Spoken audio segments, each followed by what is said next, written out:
nous devons calculer la limite lorsque x tend vers 0 de cosinus x exposant 1 sur sinus x au carré. On va noter f de x, cette expression, et on va déjà regarder si on a affaire à une forme indéterminée. Alors on voit que le terme qui est ici tend vers 1 lorsque x tend vers 0, alors que l'expression qui est là, elle tend vers l'infini. On a donc une forme indéterminée du type 1 exposant l'infini. Pour lever cette forme indéterminée, la bonne stratégie, c'est d'écrire notre expression sous forme exponentielle, ce qui va nous permettre de nous ramener à une autre forme indéterminée, puisque le terme sous l'exponentielle est une forme indéterminée de la forme 0 divisé par 0. Donc on a une nouvelle forme indéterminée qui en général est plus simple à manipuler, puisqu'il s'agira simplement de savoir à quelle vitesse les deux termes au numérateur et au dénominateur tendent vers 0. Pour ça, on va disposer de tous les équivalents usuels de notre cours. Si on commence par le dénominateur, le cours nous assure que sinus x lorsque x tend vers 0 est équivalent à x. Donc, par produit d'équivalent, on récupère que sinus x au carré est équivalent en 0 à x au carré.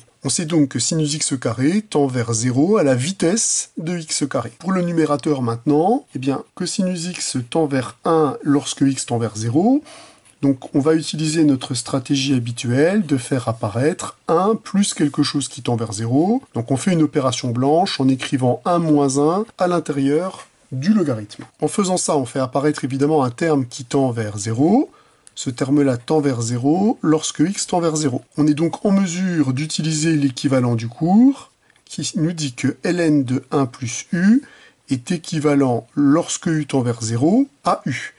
Ici, qui va jouer le rôle de u? Le rôle de u va être tenu par cosinus x moins 1. Si on applique cet équivalent, on va donc récupérer que ce logarithme est équivalent en 0 à cosinus x moins 1. Or, un autre équivalent du cours nous permet de dire que cosinus x moins 1 est aussi équivalent en 0 à moins x carré sur 2. Donc là, on a utilisé deux équivalents classiques du cours, le premier, le deuxième. Ceci, ça nous permet de voir que le numérateur tend vers 0 à la vitesse de moins x carré sur 2. Comme il est parfaitement possible de faire un quotient d'équivalent, on récupère donc le terme dans l'exponentielle, ln de cosinus x sur sinus x carré, est donc équivalent en 0 au rapport de ces deux termes-là, c'est-à-dire à moins 1,5. Comme deux fonctions équivalentes en 0 possèdent la même limite en 0, on obtient donc que la limite de ln de cosinus x sur sinus x au carré est égale à moins 1,5. On vient de montrer que le terme qui est à l'intérieur de l'exponentielle possède une limite finie,